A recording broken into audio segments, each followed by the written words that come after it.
You're listening to a Roddenberry podcast. Hold on there, partner. We'll be right back.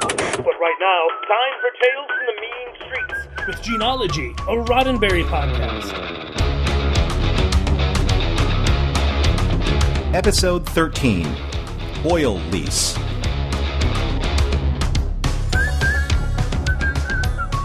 Welcome to Mission Log Gene-ology. I'm Norman Lau. And I'm Earl Green. Each week on Gene-ology, we go digging down into Gene Roddenberry's early TV writing career, nearly a decade before the creation of Star Trek, to see if he was working the kind of messages into his prior work that we came to associate with the final frontier. This week, Gene rides shotgun with the Highway Patrol one last time. But maybe shotgun isn't such a good thing when the bad guys have a bazooka. Earl will be back with trivia in a moment, but first, here's how you can reach us. Gene-ology is meant to be entertaining and informative, but it's also the beginning of an ongoing conversation about the works of Gene Roddenberry. Drop us a line at missionlog@roddenberry.com and join us on X, formerly known as Twitter, and Facebook at MissionLogPod. While you're at it, leave us a review and a rating at Apple Podcasts or your favorite podcast platform. And please remember your comments could be used on future installments of Gene-ology. Now, before we get to trivia, we've got some exciting news. Well, we think it's exciting. And up until now, everyone's been seeing Gene-ology show up in the Mission Log feed. But when 2024 begins, Gene-ology will be moving to its own podcast feed and will no longer be featured in the Mission Log feed. If you like what we've been doing with this show, and hopefully you do, hopefully you will follow us to the new feed, not miss a single show, and keep enjoying our deep dive into Gene's back catalog, because trust us, we are just getting started. So please keep an eye on podcasts.roddenberry.com for more details. And now, here is Earl Green with this week's trivia. Thank you, Norman. Gene's time with the Highway Patrol is up, but at this point he's been a full-time freelance television writer for half a year, and his prolific nature, now unconstrained by competition from a day job, was starting to assert itself. An episode of West Point written by Gene would debut mere days after his final Highway Patrol outing. This phenomenon would become common throughout the rest of the 50s, as he continued to hone his craft and lock down gigs that would allow him to support his family. Gene wrote so many episodes of television that his name became a common sight in prime time. In researching the various cast members of this episode, I found an interesting and almost certainly coincidental phenomenon, but with the exception of actor Jack Shea, who played the oil field foreman, this episode of Highway Patrol was among every guest star's last acting credits. Steve Wayne, who played one of the Highway Patrol officers, started acting primarily in commercials in the 1960s. The more prominent officer, the one whose car comes under attack from the criminals, was played by Howard Price, who has only 3 more acting credits listed in IMDb after this episode. Dick Standish, who played Fletcher, has a very similar IMDb page. Robert Heumann, and yes, that is his name, had only a few more roles after playing Stalker, before transitioning to behind-the-scenes work, including picture and sound editing, throughout the 1970s. Now, it's important to note that when you see IMDb listings like this, there's almost certainly stuff being left out. Think about shows like Mr. District Attorney, which have not been seen by the general public in quite some time, and possibly not since before there were crowdsourced websites gathering cast and crew information for older TV shows. Commercial shoots generally aren't listed, neither is stage work unless it's noted in the trivia section, and voiceover work for that matter. So there are numerous explanations for someone having a relatively thin IMDb listing, especially when it comes to cast and crew of shows of the same vintage as Highway Patrol. There's almost certainly more to their story. This episode aired on or around December 3rd, 1956, in syndication, months after Gene's retirement from the LAPD, and as such it is the only Highway Patrol episode to bear his name rather than his pseudonym, Robert Wesley. But it's not the first time Gene's name appeared as an on-screen credit. That honor goes to Gene's first episode of the CBS series West Point, which premiered in October 1956 and was his first gig as a staff writer. Chronologically, Oil Lease aired nearly half a year after Prospector. The final script, and that's final in air quotes, is dated June 28, 1956, with revised yellow pages dated August 27th, and one revised blue page from an August 23rd revision. Our suspects should still be on Highway 14. We've got it blocked here and here, and we're blocking the other exit here. If they're in there, they've got no way out. I can think of one way out. A bazooka launches a 3.5-pound rocket. It hits with the punch of a 75mm howitzer. It can rip a patrol car to shreds. If they want to go through, how was one man with a .38 revolver going to stop them? What do you suggest?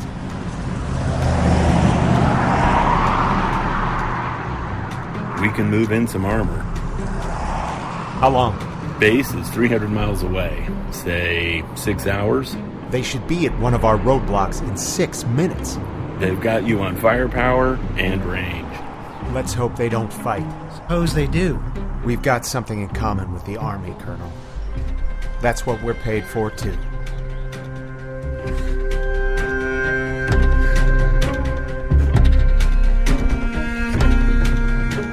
Dan Mathews of the California Highway Patrol takes on cases where criminals may be on the move or on the run and brings them back to face justice. This is just one of his cases on the Highway Patrol. Act 1.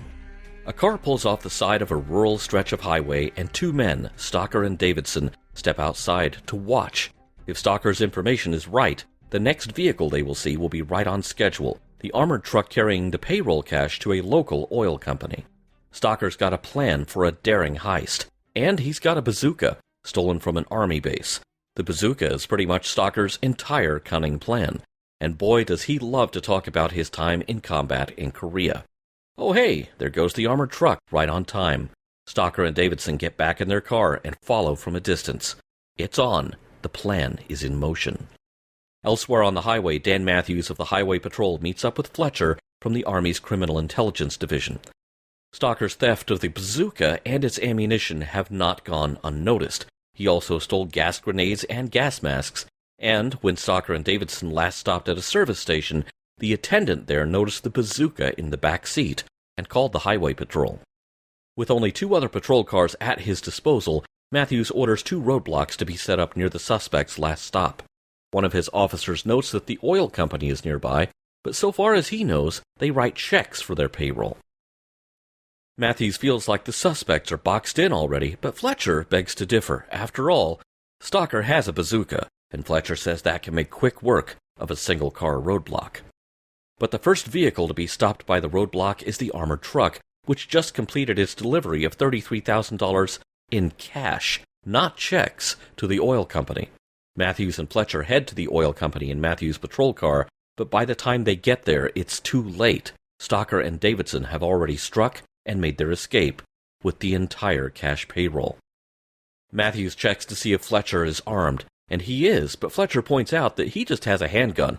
Stocker has a bazooka. Mathews calls in a warning to the officer whose roadblock will soon be encountered by Stocker, and the officer takes up a defensive position and opens fire. Under fire and without time to break out the big guns, Stocker turns tail and runs, and the officer gives chase, fully aware that the men he's chasing have him badly outgunned. Act 2. Stocker and Davidson gain just enough ground to pull over, get out the bazooka, and ambush the pursuing patrol car. Stocker fires 2 projectiles, striking the car a glancing blow, taking out a front tire. The officer has to give up the chase, but reports to Mathews what has happened. As they make their escape, Davidson demands to know why Stocker didn't finish that cop off. After all, Stocker has a bazooka. Panicked, Stocker turns around. They'll make their stand in the oil field itself, but Davidson is increasingly unconvinced of Stocker's military record, and it quickly becomes clear that Stocker hasn't got the stomach to kill a man with his bazooka. He does, however, threaten to fire a shot that will set the entire oil field on fire. The oil company foreman, panicked at the thought of losing millions rather than just that day's payroll, is ready to give Stocker whatever he wants, but Mathews refuses to back down. With no backup on the way, Mathews and Fletcher improvise, finding a bulldozer whose blade, when raised, might just be armor enough to level the playing field. Fletcher's still uncertain about the plan. After all, Stocker has a bazooka, But for lack of a better plan, the bulldozer starts roaring toward where Stalker and Davidson are holed up. With Stalker rapidly losing his nerve, the power dynamic between the two criminals has changed. Now Davidson has a bazooka. Ho, ho, ho. But Stalker takes off running, so now Davidson has no one to feed ammo into the bazooka. As soon as he's close enough, Mathews does an impressive flying leap off the bulldozer, getting the drop on Davidson. Fletcher fires a shot and stops Stalker in his tracks. No one has been hurt, and best of all, neither Stalker nor Davidson now has a bazooka. The end. Fantastic recap as always, Earl. I'm glad that you were able to take aim, and we were able to feed you into a round of a wonderful recap copy, if you will. I kept it short and snappy because I have got lots of ammunition lined up and aimed at this episode. More than in any other Highway Patrol episode I've watched, I noticed here that our announcer, Mr. Art Gilmore, is having to do some serious heavy lifting. He's talking for something like, what is the first 2 minutes of the show before anyone else gets a line in? He's having to explain the whole plan. And so we have to just jump right into it. Is there actually too much plot here for the length of this show? Usually I'm a big fan of kind of like the voiceover work. I'm not saying that the voiceover work was bad, but doing what we do here, we watch the episode, and now we can watch the episode with the script on the side so we can compare to see what changes were made to the episode from the script. The strange thing about this episode is that the scripted voiceover that Gene wrote was not at all the same as the actual produced voiceover, which is in the episode. Yeah, no, it wasn't. It was very different. It was very different. I'm going to go actually into more detail because I want you, the listeners, to hear like the differences. And maybe, even though that kind of human bomb we do think is the one that may have set Gene off, the changes that were made to the voiceover work, at least at the beginning of the episode, were also pretty substantial to aggravate a writer, especially where Gene was at this time. So I'm wondering if this was the episode that set him off. It could be. I really wish that we had some kind of note somewhere to indicate which one did it. Of course, it could be that Human Bomb set him off, but this one kind of broke the camel's back because it's worth reminding people, this is Gene's last episode of Highway Patrol. Now, part of that is because he moves on to a staff writer job, so suddenly he's on the payroll. He's doing TV full time. I don't know if they really necessarily had writers' rooms back then, the way we think of them now. In fact, I think that was a much later innovation. But he obviously did not need to come back to the adventures of Dan Mathews in the future. Have you noticed that all the criminals, most of, if not all the criminals in Highway Patrol that we've seen so far, are wearing leather jackets? And not just any leather jacket, and I'm sure that's his wardrobe department, like having the same or multiple models of leather jackets, but there's an actual leather jacket type called the A2 Pilot, or bomber jacket. And I'm just wondering, is this like shorthand for quote-unquote criminals' wardrobe back in the 1950s? Well, it could be, and not just the 1950s. I mean, you think as far forward as the 70s. Think in terms of Grease, which I'm stunned to be bringing that up in this podcast. But you think about the movie Grease, and you think about the stage play Grease. The leather jackets and the greasy hair, this was kind of shorthand for these guys are from the wrong side of town. These are not your fine, upstanding young citizens. But, as Stalker points out about medals, it could also be that these bomber jackets can be found in any second-hand store. Oh, that's a good point. Yeah, I like that. Very, very easy picking, very cheap thing for the costume department to pick up at a discount. Right. Mathews calls in the FBI again. He did this just last week in Prospector. They didn't show up in Prospector, and they don't show up here either.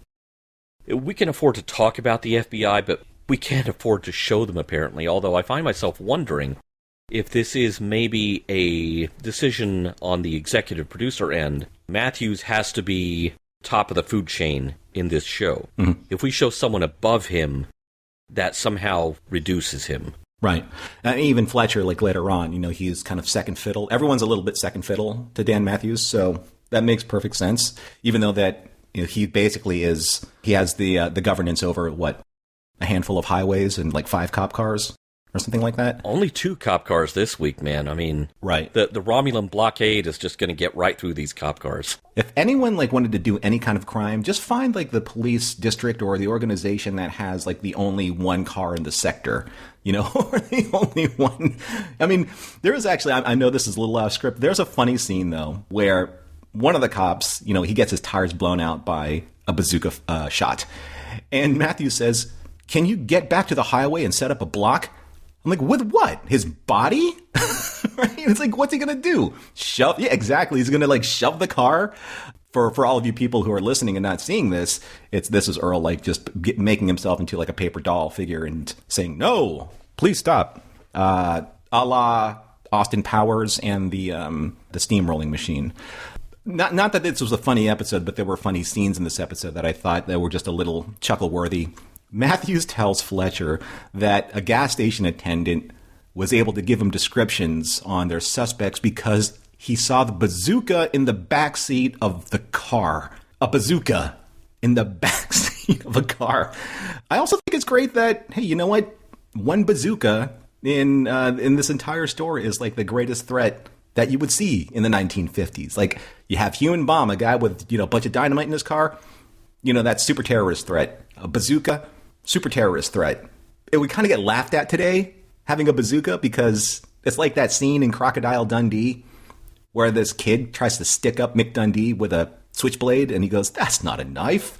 And he pulls out, his 18-inch bow, and he goes, "That's a knife." That's that kind of funny, like, visual kind of joke.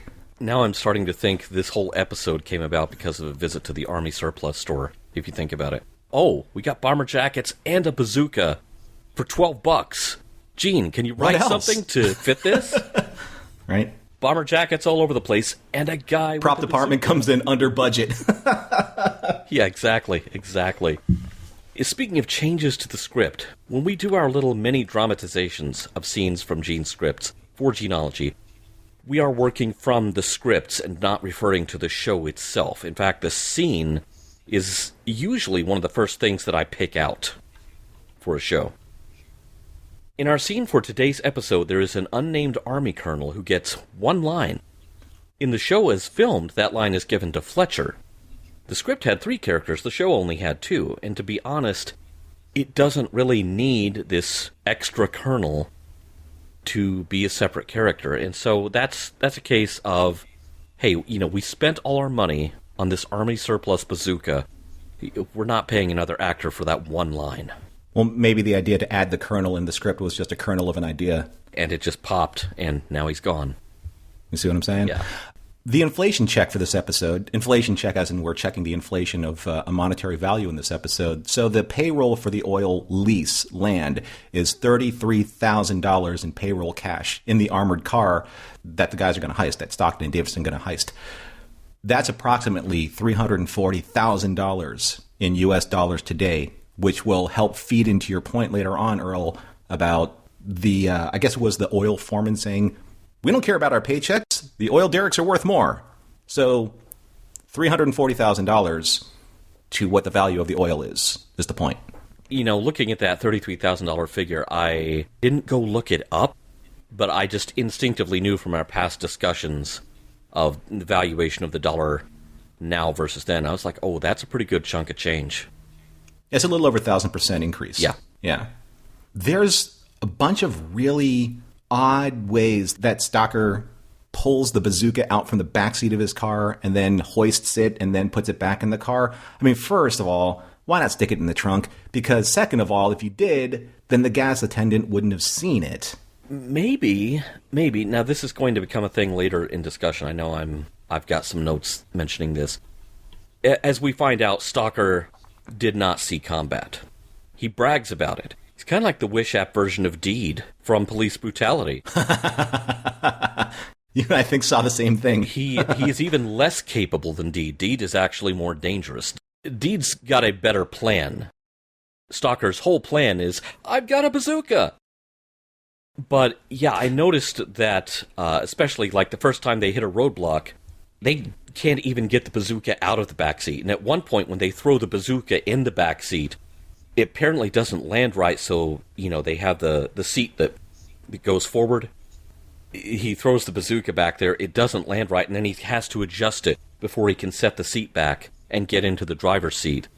Which, if you're being chased, you're burning a lot of time, but I think this goes back to no retakes, 30-hour production cycle, that's all we've got to film this. If you got it close enough for jazz, good enough. Right, good enough for government work. Also, if you want to see it done right, watch a movie called Ronin with Robert De Niro, and that's when sunroofs are very handy for bazookas. That's all I got to say about that. But yeah, it's just a lot of odd kind of blocking and action sequences in this episode, because I don't think that I'm not sure if they had like an expert in kind of like these types of like long arms fire on set, but it was just, again, very awkward. I'm not sure they had an expert in anything, because there's a scene where Mathews and Fletcher jump into Mathews' patrol car when they discover that the oil company has been held up. Mathews throws the car in reverse and backs up a long way. Oh, yeah. Before he turns it around, does the 3-point turn and goes forward again. And for one terrible second there, I thought he was going to pull a Frank Drebin from Police Squad and just back the car up the whole way. Oh, if we only had Frank Drebin in this episode. There's an interesting thing, though, that happened several times, both by the patrolman in this episode and even by Mathews himself. On the radio, when 2150 calls to another patrol car, the patrol car answers with 3156, bye. I've never heard that radio terminology before. I looked it up on the internet and I couldn't find what that meant. Usually it's either over or out. But, when they responded, and even Mathews did it, they said, and Mathews' car is 2150, goes 2150, bye. I'm like, what does that mean? I mean, obviously it means over or continue or something or here. Like, I'm here, go ahead. But it was just odd that we haven't seen that. I haven't seen that yet in Highway Patrol. It's been in Highway Patrol throughout. Have you not noticed that? It's been in past scripts that Gene has written. It has been in the scripts, 2150, bye. And right, but this is the first time I've actually heard it. I haven't heard it in other episodes. No, I've heard it in the previous episodes. What it may be about, as far as using by instead of over, it's a single syllable. There's less ambiguity. It's like saying Raj instead of Roger, which is also a fairly common thing in two-way radio communications. You're just saying Raj. If you listen to the air-to-ground loops for NASA missions, you will frequently hear the Capcom or someone say Raj. Instead. Yeah, but Raj is, I get that. Like, Raj is short for Roger. I get that because that's in the parlance of, like, radio chatter. But I've never heard bye before, nor have I been able to find a reference to that particular sign online. I found it odd. It may be a post-war thing, sort of acknowledging we are not in the military anymore. You don't have to say Roger. We're not in the Army anymore. Just say bye. What about under and done? Yeah, exactly. All right, so if you remember when we were doing Mental Patient, Hobson was supposedly 29 years old, and he did not look it. Davidson is the late 30th looking 25-year-old, and they specify he's 25 years old in the script, and they say it on screen. I'm telling you, it's the hair. When you have, like, jet black hair like Davidson has with that, like, widow's peak, again, look up Ray Wise, people, back in his Twin Peaks days. That's this guy. Just like Brownie Osborne in Prospector, that wonderful head of hair. So I guess you have jet black hair. You're someone in your 20s. So much product. Now, the guy who plays Fletcher on the show, I hate to say this, he is not the best guest star they've had. And here's the thing. I watched this episode 3 times. And the first 2 times, every time Fletcher spoke, I was thinking, okay, this guy reminds me of a Muppet. On subconscious level, his voice does. And I kept on trying to figure out, okay, which Muppet does he sound like? And then the last time I watched it, my head was finally clear enough. I realized, okay, he does not remind me of a Muppet. He reminds me of Coach Z from Homestar Runner. That's it. Oh, Homestar, you got right. The bazooka. Good job. That's so perfect. You're right. Our guest actor this week, not the greatest delivery in the world, The character itself is written well, but the delivery is much to be desired. I know this is a little bit after the fact, and this is after watching this episode several times, but I need to ask a question, and this is kind of like speculation. It might be rhetorical on my part, but do you think that Stalker actually was a poor marksman, or he decided not to shoot the patrol car in such a way where it would kill somebody because he's actually never seen combat before? We talked about his awkwardness with the bazooka, setting up his shot, because he's revealed at the end of the episode that he was never in combat. He was never in Korea. So was it some type of an issue with actually taking a life, since he's never taken a life before? I think it was a combination of inexperience. Because here's the thing. If you've ever fired a weapon, there is recoil. I think movies and TV do a poor job of getting that across. Mm-hmm. So I think it's inexperience with the bazooka, but I also think he does not have the stomach to do it. He thought... Stalker's whole plan was, I have a bazooka. That was the whole plan. That should scare everyone into line. Right. But once just scaring everyone is not going to cut it anymore, he's out of there. There's a funny scene. Again, it's not a funny episode, but it's a scene that just struck me funny. Mathews basically is they're trying to take down Stalker and Davidson, and the oil field supervisor says something along the lines of give him whatever he wants, and then Mathews like, hold on a second, and then the supervisor says, you hold on a second. It was just a weird back and forth. Just this guy was like all angry and surly, and I'm not going to listen to you, cop.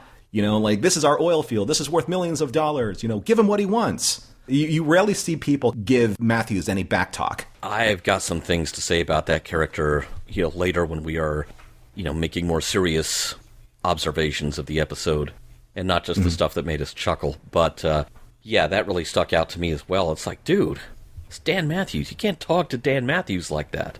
Right? Now, the bulldozer, first off, it kind of reminded me of the vehicle with the police battering ram that says "Have a nice day" from the 1987 Dragnet movie with Tom Hanks and Dan Aykroyd. The bulldozer is a neat piece of improvisation, making the best of what is on hand, which is something I have a lot of respect for. But it looks like it would be awfully easy if either of the bad guys had any kind of aim whatsoever to pick Mathews or Fletcher off with a headshot, because they raise the blade enough that it's not blocking their vision. Okay, well, that means their heads are still sticking up there. Now, there are some tactical elements in this episode that I don't know if they're an indicator of how last-ditch this situation was for Mathews, or maybe it's just not that well thought out. I'm not sure. It's strange that something like this is a little awkward, and say an episode before, with Prospector, Brownie Osborne is so good tactically with a rifle, and they were talking about all of these tactical moves and counter moves and be able to outflank or reflank or, reposition or find advantages in this rifle versus gunfight. So when you see something like this, it kind of falls apart when you know that somewhere along the line there was some type of tactical advisor on the show, because the previous episode that we saw, albeit there is stretches of time, between Gene's episodes and other people that wrote for the show, but there was a certain logic, to what was going on in that gunfight. Here, it's like, well, it's big and it's armored. Let's do it. Can you drive this? So, yeah, it was a little weird. Also, this is one thing that I probably would have helped Mathews maybe profile, his suspect a little bit earlier and see how much risk he needs to put himself through. So, towards the end of the episode, Fletcher tells Mathew that Stalker was a PX clerk in the Army and never saw combat. That's kind of important, because then Mathews would be able to press Stalker, right? He's like, oh yeah, it's like, we don't need this machine. This guy can't, he couldn't hit a barn with this bazooka, let alone us in an armored, forklift or some kind of whatever that heavy earth machine was. But why bring it up then? Like, hey, can he hit us with this? Did he ever see combat? Oddly enough, no. Well, why didn't you bring that up earlier? Because that was important. This kind of goes back to what I was talking about in Prospector, where Mathews goes and talks to Maggie, and then he goes and talks to Jesse, and, gradually pieces together more and more information. But that sequence of receiving information and kind of processing it and putting it together is blissfully free of ridiculous coincidence. This falls under the category of ridiculous coincidence. Why didn't you tell me that earlier? Right. But could be Mathews has other things to worry about, like not breaking both legs. Because did Broderick Crawford actually do that stunt? Sure looks like it. Because I mean he's a big guy. I know of what I speak because I'm an overweight podcaster. I'm not exactly svelte, but boy, that looked like Broderick Crawford jumped off of the moving bulldozer and captured Bazooka Guy. And I just winced when I watched that because that landing had to hurt. And I noticed there's a cut in there. There's an edit in there. That kind of blew me away. It's like Broderick Crawford is not made to be an action hero. And I was kind of amazed that they were going to cast him in that role here. You know what, Earl? It reminds me of the PSA at the end of this episode. Maybe Dan Mathews should take it on his own advice. If you want to donate blood, don't leave it on the highway. Leave it at your local Red Cross.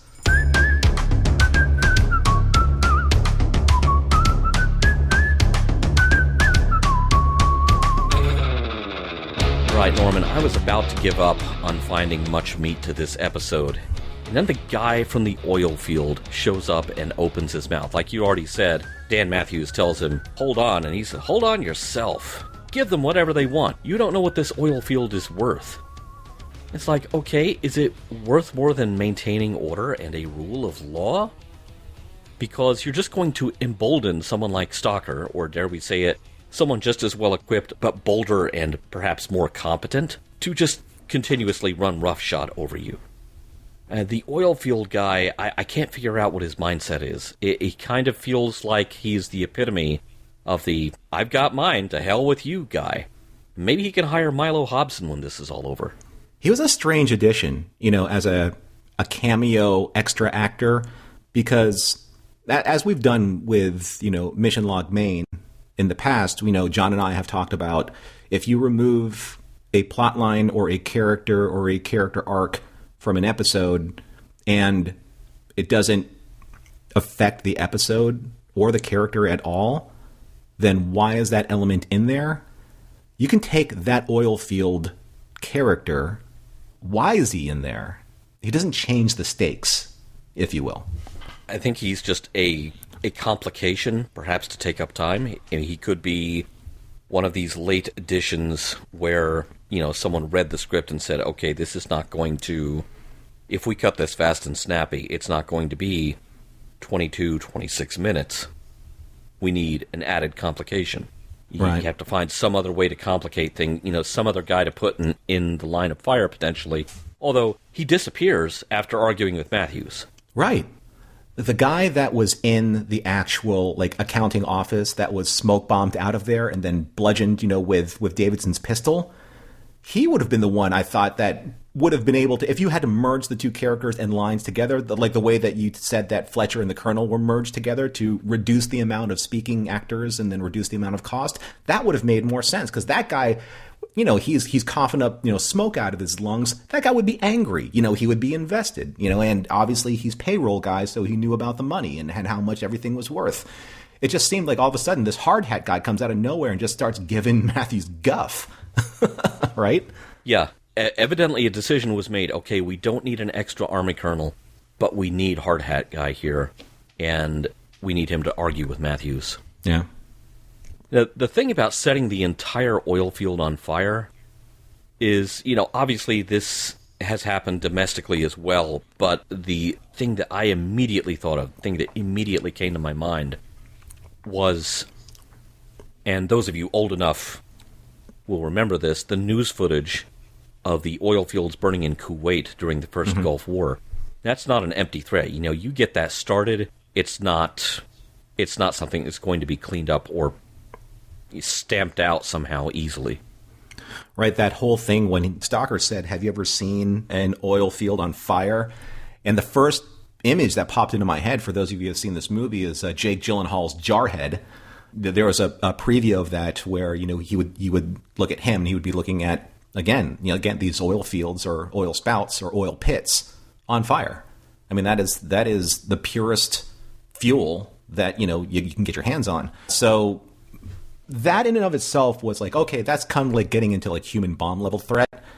I do have something though, and bear with me, audience here, and Earl too, but I wanted to take this time to read and show you the difference between the actual scripted opening voiceover narration versus what was produced. Just so that you, the audience, can get a sense of how drastic some of these changes can be, since Earl and I have access to the script and you don't, but you have access to various ways of watching this episode. I think, and Earl, let me know what you think after I'm done with the readings, I think that the actual tone of the original voiceover script is different and sets up the episode differently than what we got. So, in the produced voiceover, the narrator said, "The Highway Patrol maintains a constant vigilance to ensure the safe delivery of the millions of dollars worth of cargo which is transported annually over the highways. The shipments are of varying nature and varying value, but the cargo most tempting to the lawbreaker is money. On August 20th of this year, an armored truck was delivering a $33,000 payroll to the Reiner Oil Company. The schedule and contents of this truck were known, and a highly dangerous plan for seizing it had been devised by two criminals, Virgil Stocker and Alfred Davidson." That's on what you can watch. This is what the actual script said in typewritten form. "The richness of our economic system is almost beyond imagination. Nearly $1 billion in cash and goods change hands each day. And yet, the loss due to criminal activity is small. Although outnumbered, law enforcement has the advantage of better discipline, training, and firepower. But in the early summer of this year, the Highway Patrol encountered an unusually dangerous situation. A pair of criminals able and ready to match their weapons against the officers." What do you think about the changes from the actual production from the written script? There is one phrase in Gene's original script as written for this voiceover that jumps out at me that may be the reason for the change. Now, as we know, Highway Patrol was not the first cop show that Gene worked on, and not the first cop show that had cooperation from law enforcement agencies. Because in his original voiceover, as written, he says, "And yet the loss due to criminal activity is small. Although outnumbered, law enforcement has the advantage of better discipline, training, and firepower." I wonder if someone felt, maybe we don't want to say that. Maybe that almost sounds like we're issuing a challenge, and somewhere out there, a stalker in real life, or worse yet, a Davidson, is going to say, "Okay, challenge accepted." Right. And so I wonder if maybe that was the pivot point on which someone said, yeah, maybe we need to redo the voiceover. Well, there's almost kind of like, there's like a subtle hint of escalation in there because, it's if you bring a knife to a gunfight, you want to be equally armed in order to, balance the escalation. But then if someone brings a gun, then they bring a bazooka. And I think that was the point of the original narration voiceover, because the entirety, like you said earlier on, Earl, in Observations, the entirety of this episode is based on a guy has a bazooka and the officers don't. I think Fletcher at times said, "We've got guns, we've got pistols, he's got a bazooka, what are we going to do?" Right? So now you have a criminal element out there in the world that says, hey, if I can get my hands on superior firepower, then we can, we have leverage over the law. We can do whatever we want. Stocker says himself, "I got this baby." He is polishing his bazooka. "I can do whatever I want. We can blast our way out of here. They're going to beg us. They're going to pay us to stand down." Right? One bazooka. So, I wish that the rest of kind of like the opening narration was intact from the original, because you feel like they're focusing on the criminal's ability to gain better firepower over the authorities. And as we've said repeatedly so far, Stalker's whole plan is, I've got a bazooka. And other people will be so afraid of the fact that I have this bazooka that they will do whatever I want. I don't even have to fire it, which I think translates to, I don't even have to show off what a bad shot I am with this, because I have really never touched one of these before. Well, I mean, it all kind of devolves into Stalker being pretty much an empty threat. And I wanted to get into that in my next point here. So I brought up something earlier in observations where we have the luxury of what we do here on Mission Log Gene-ology or any other of our Mission Log shows to be able to watch, rewatch, disseminate, dissect, and analyze every episode ad nauseum, because that's what we do, and we want to bring the details to you, our wonderful listening audience. When we first watched this episode, there's 26 odd minutes of entertainment, as it was in 1956. That's all the 1956 audience was able to watch at the time, the one showing. And if they were able to watch it, because destination TV, there were so many different programs vying for your time, competing, etc. But that's the only time you got to watch it. We got to watch it several times. I watched it myself 5 times. It's only 26 minutes long. That's less than any Lord of the Rings movie theatrical edition. My point is, he actually foreshadows what kind of character Stalker really is. If you pay attention to Stalker as a character, Gene is really good at slipping in those subversive descriptions and dialogues in conversations where he's telling you more than what you think you should know. There's an opening conversation between Stalker and Davidson when Stalker says he's looking at the bazooka and he's polishing it, and Stalker says, "A soldier's weapon is his best friend." And then Davidson says, "I guess you ought to know, huh?" And then Stalker says, "Ask any guy that spent 14 months in Korea. I fought from Busan to the Yalu River and back. I guess I've told enough for you to guess how rugged it was. I got 3 tanks. I kept one of these so hot it burned my hand. And what did it get me?"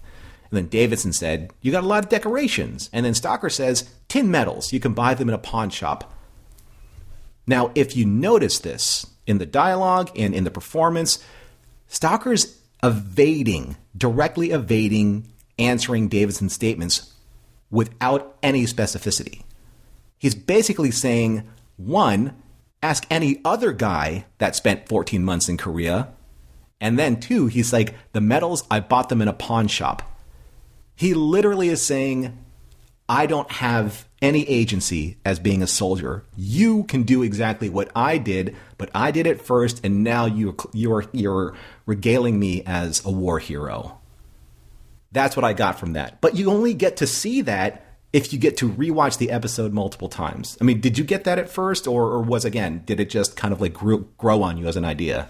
There is a strategy, and it's really more of a spoof of a strategy for writing college papers. If you can't dazzle them with brilliance, baffle them with BS. Yeah, Stalker is definitely talking himself up as big as he can, and if you press him for specifics, there's nothing there. He strikes me as one of these guys whose entire knowledge of overseas combat comes from a movie. But in the meantime, he himself is absolutely nothing whatsoever. He's a gravy seal. That's a good one. I'm going to get into that later on. That kind of actually bookends a moral meaning or message that I'll talk about. But the big question, though, Earl, I have for you, and the big question that I have for Stalker himself, what's in it for you? Why go through all of this? I mean, first of all, Stalker and Davidson, we assume, are the 2 people that were able to abscond with, under false pretenses of being an army sergeant of artillery, abscond with, I believe it's a bazooka, 19 rounds of bazooka ammo, several small arms, and some other assorted weapons and goods. Why? Right? The one thing that we don't get in the 26-minute episode is the why. Why did you go through all of this just to get a bazooka to do this? And this goes back to the whole opening narration. The opening narration clearly leans into criminals are finding ways to find greater advantages through firepower in order to be able to hold that as leverage against the authorities. I'm baffled as to why that wasn't left in there, because that tells you more about why they had to do this and take the advantage of getting a bazooka and all of these bazooka rounds and etc. in order to get the armored car to steal the money. So the point is, why? I mean, aside from crime itself, this takes me all the way back to something we talked about in episode 2 of Gene-ology, when we covered Wife Killer from Mr. District Attorney, we talked about what's called the quote-unquote the blueprint of masculinity. And just to reference it again, this was an article that I found on the Case Western Reserve University site. It was written by Caitlin Barnes Langendorfer on October 25th, 2016. And there is a 4-part quote-unquote masculinity script that was embraced by older men, outlined in this what is called the Blueprint of Manhood, first published by sociologist Robert Brannon, where the men in the studies entering adulthood in the 1970s included from this blueprint 4 parts. No sissy stuff. Number 1, men are to avoid being feminine, show no weakness, and hide intimate aspects of their lives. Number 2, the big wheel. Men must gain and retain respect and power and are expected to seek success in all they do. Editorialize this as also crime. Number 3, the sturdy oak. Men are to be the strong, silent type by projecting an air of confidence and remaining calm no matter what. But here it is. I think this is the reason. Number 4, give 'em hell. Men are to be tough, adventurous, never give up, and live life on the edge. Is this the why that Stalker and Davidson did what they did? Just because they wanted to give the police hell? Davidson is so young, I don't think he has seen combat. Now, it turns out that Stalker has not seen combat either, but he is older. And there is kind of another part of this masculinity script. It's really kind of part of American society, if you think about it. You've been to social gatherings recently. What is one of the first things that men ask each other in a social setting when they're in? What do you want to drink? What do you do? Oh. Maybe that was the second question. Yeah. This has been a question that is, part of the introduction between men and kind of sizing each other up. Mm-hmm. And it's such a loaded question. What do you do? It's implied that what do you do for a living? But basically, the broader implications of it are, where do I put you on the pecking order? Where are you on the social ladder? How much do I have to respect you? Right. And so Stalker has, number one, he's been dishonorably discharged, which that cannot be a good thing. And he climbed the ladder as high as a PX clerk. Are you going to tell people that in a social gathering? No. Right.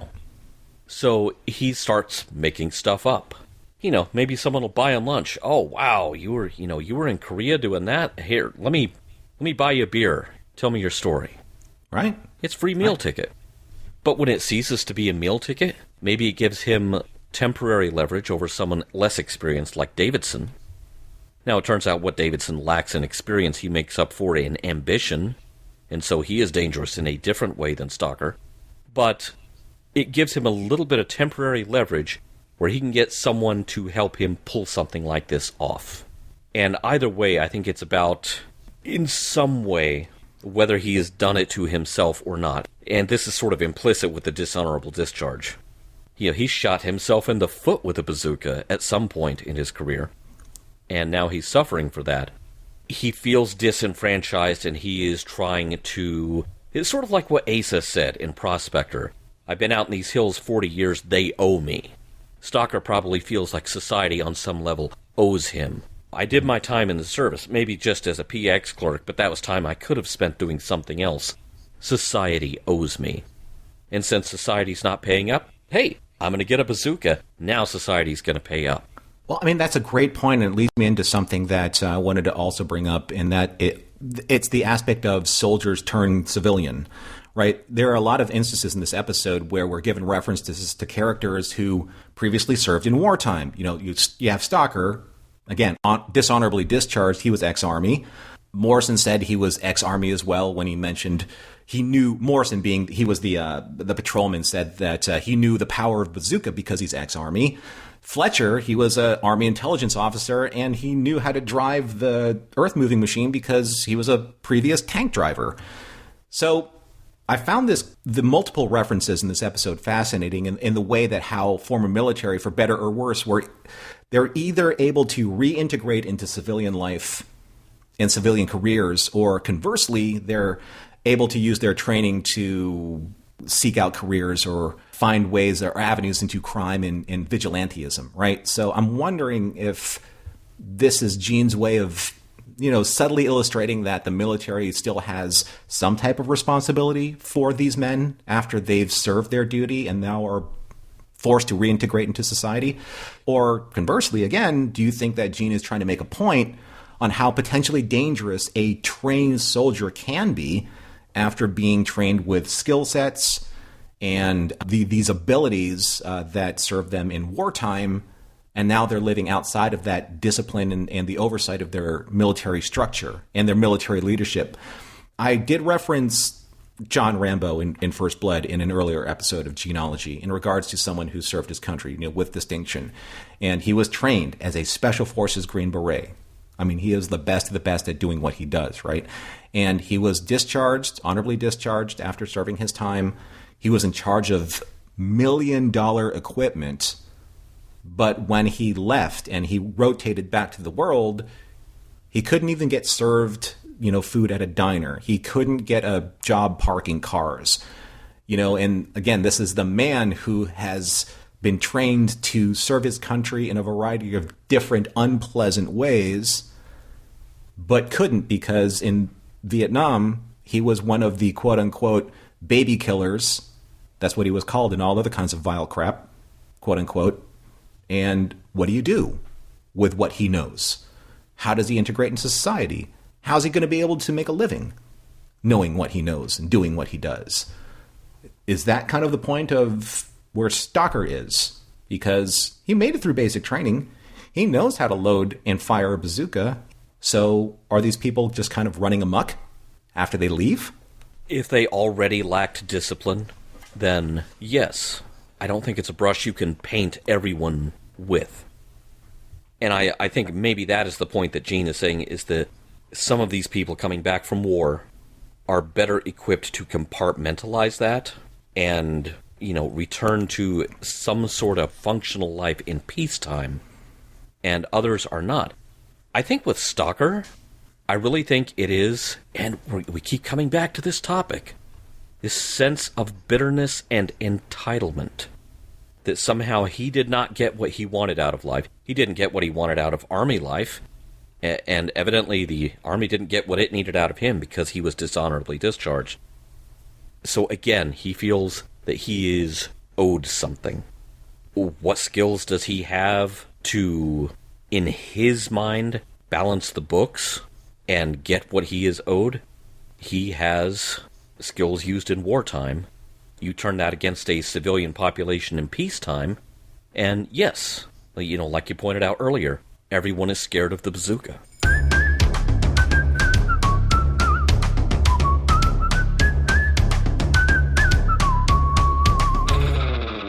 All right, Norman, at the end of the road with the highway patrol, the bazooka has been disarmed. We are at that point where we go combing through the story, looking for the morals, the meanings, and the messages, if they are there. They're a little bit buried in this one. At the end of Oil Lease, which, that's a weird title, because, the lease... Okay, I get it, there is a lease on the land, and the land is where all of the oil derricks are, which, those are great background props. That was top-notch location to shoot something.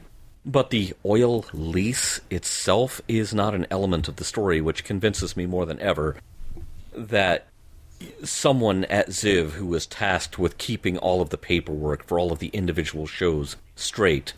Gene's script says something like 49B. It's episode 49B of Highway Patrol. Obviously, someone at the Ziv office had to come up with a better title than that, and so we get weird stuff like Prospector and Oil Lease. At the end of Oil Lease, however, there is the following exchange between Fletcher and Mathews. Fletcher says, "One more day like this, and I'm going to put in for a combat infantryman's badge. Maybe we could find one for you, too." To which Mathews replies, indicating his highway patrol badge, "Thanks very much. This badge causes us enough trouble." And they climb into the same car, and they drive the captured perps away. End of show. I mean, it's almost like one of those things from the end of an episode of Police Squad where there's a slap on the back and everyone freeze frame. This brought to mind a discussion in the last Gene-ology After Dark discussion we had on the Mission Log Discord, which kind of veered into how police departments and law enforcement agencies these days, they now have surplus military hardware to call on. They have bazookas, I'm sure. The language and the training of modern police work is you're fighting a war on crime. Emphasis on war. As we leave Highway Patrol, one thing I find myself missing about the 1950s innocence of Mathews brushing off the thought of any kind of a military commendation, that is a whole different life to him. His military service is in the past. His police service is now. Never the twain shall meet. It's like the patrolman who ends up having to leave the chase.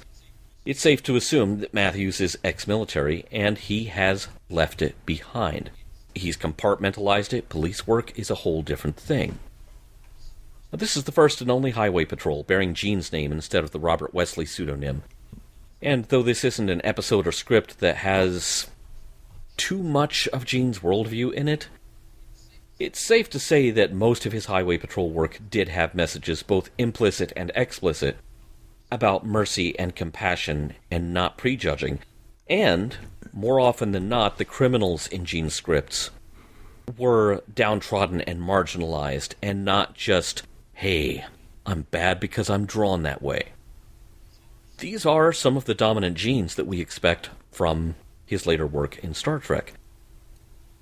When we recorded the first Highway Patrol episode of this podcast, I asked a question, kind of a rhetorical question.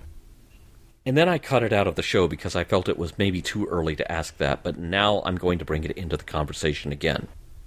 With all of these thoughts about how not all criminals are necessarily irredeemable bad guys, and not every situation is exactly as it appears on its face, and maybe there should be more compassion.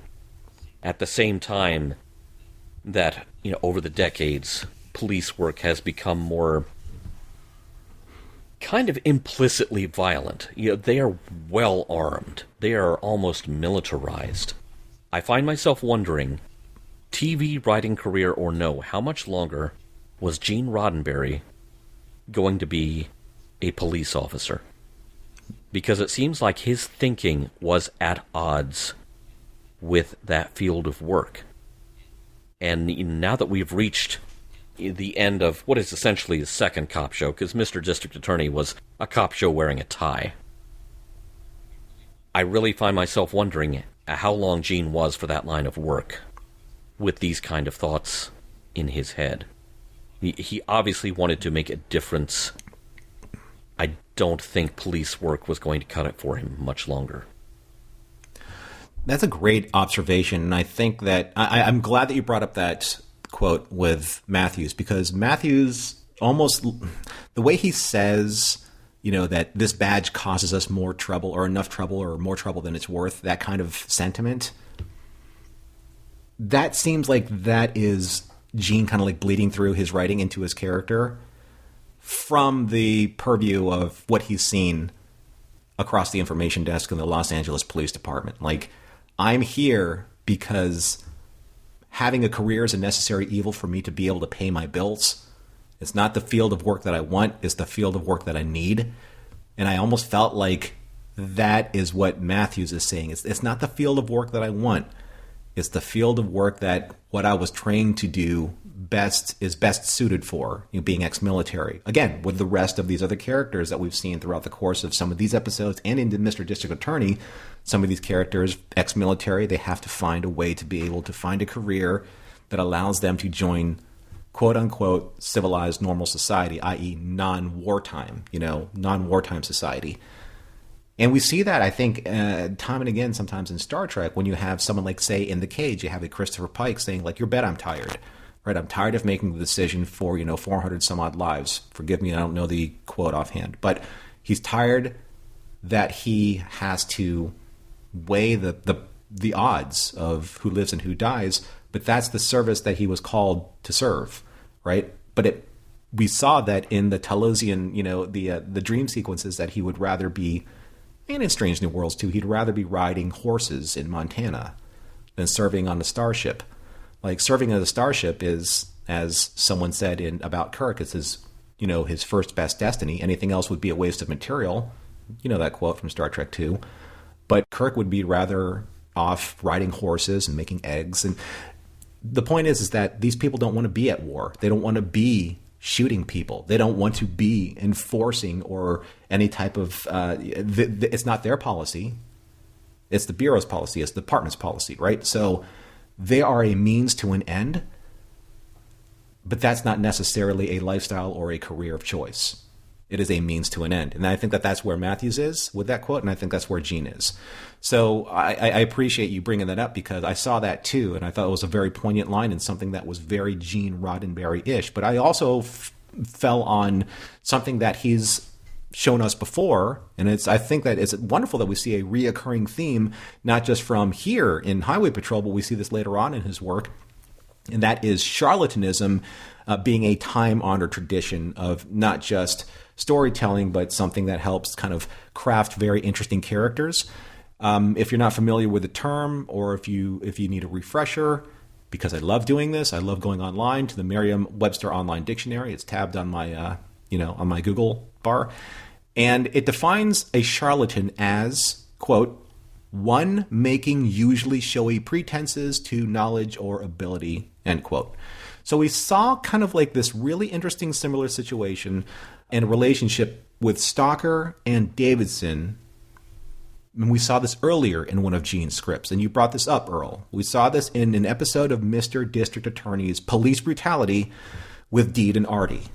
Deed kind of like leaned into his puffery of being an ex-military man, and Artie was kind of like eating it up, with every word, Deed being the whole, we're at war, we're going to treat this as a war, we're going to use tactics like wartime. And Artie's like, yes, this is exactly what I need. You have kind of like these Lenny type characters of Mice and Men that fall into these, that fall prey to these types of people, right? So the Deeds of the world, the Stalkers of the world, they have this strongman mentality, and this kind of like the vision of who they should be. Like you said, not who they are, but who they should be. And they're both exposed in their respective episodes for being the charlatans that they are, because they use this knowledge, right? They use this pretense to knowledge and the abilities that they may have learned. They said that, Stalker was basically trained. He went through basic training. He has specific knowledge that the everyday man or the layman wouldn't have, military-wise, right?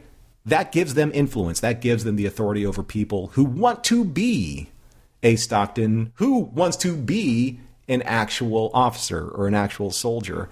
So you have this kind of trickle-down theory that's going on with the whole, the illusion of who they are, right? So they're the biggest fish, right, in their littlest ponds. But it's not just in this show. This whole charlatanism aspect you see in every era of entertainment. You see that in society at large, and it's mimicked in the entertainment that we watch, right? So just be aware and be wary of the Deeds and Stalkers of the world. Stalker, not stalker, S-T-A-L-K, right? But there are also charlatan stalkers in the world. Just make sure that you see them for who they are. Know that their influence is solely fed by your adulation. We were talking about this off camera before, like the way that Apollo was feeding off of the energy of those who gave him praise and adulation, his worshipers, because that's what they want, right? And you can't see the forest from the trees. So charlatans are, that's a flowery way of saying con man. They're really good at what they do, and they're backed into a corner when they're exposed, and you don't know what's going to happen after that. Right, and this reminds me of one of my favorite quotes from Carl Sagan's book, The Demon-Haunted World, Science as a Candle in the Dark. And I think maybe this is what Sagan was warning us about, and possibly what Gene is warning us about as well. I'll read you this short passage. One of the saddest lessons of history is this. If we've been bamboozled long enough, we tend to reject any evidence of the bamboozle. We're no longer interested in finding out the truth. The bamboozle has captured us. It's simply too painful to acknowledge, even to ourselves, that we've been taken. Once you give a charlatan power over you, you almost never get it back. Mission Log Gene-ology is produced by Roddenberry Entertainment. Special thanks to the Roddenberry Repertory Players. Our cast this week featured Mark Pracht as Detective Dan Mathews, Matt Hensley as Fletcher, and David Takechi as the Colonel. If you would like to support us directly, you can do so at patreon.com/missionlog for early access to shows and the Mission Log Discord. If you have any material that might be of interest to us that isn't already in the Roddenberry archive, drop us a line at missionlog@roddenberry.com. Our website is missionlogpodcast.com. On the next Gene-ology, radioactive.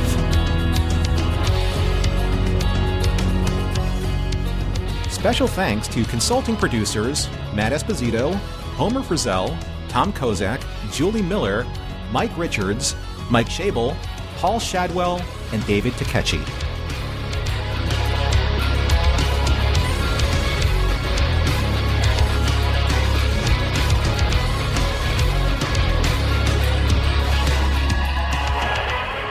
We'll be back next week with more of your favorite programs. This concludes our broadcast day.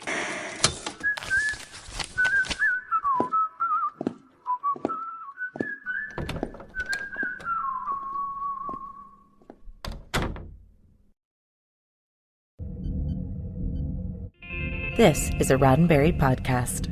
For more great podcasts, visit podcast.roddenberry.com.